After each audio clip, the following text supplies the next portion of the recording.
好啦，接住落嚟咧，我哋介紹埋我哋第三支 Sensitive 365嘅 Facial Cream 啦。咁呢支 Facial Cream 咧，就係亦都係適合敏感皮膚。咁咧，尤其是適合咧，譬如話真係非常之乾燥，你真係可能有乾到有出咗裂啊，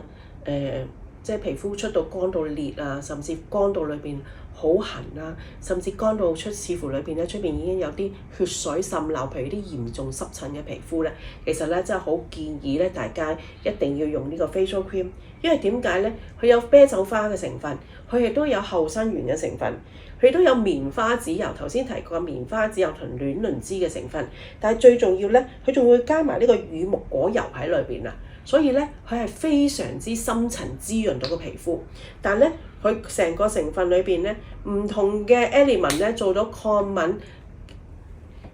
啦，活化我哋嘅屏障啦，加強我哋屏障保護力之餘咧，亦都非常之滋潤嘅。所以大家睇到咧，嗱佢係乳白色嘅，比頭先嗰支 emulsion 咧 serum emulsion 咧係厚身啲。咁佢敷落去嗰時咧，質地咧係厚身啲。但係咧，佢都係唔會立嘅。但係你感覺佢咧非常之滋潤我哋敏感肌，同佢好似咧真係冚咗張被。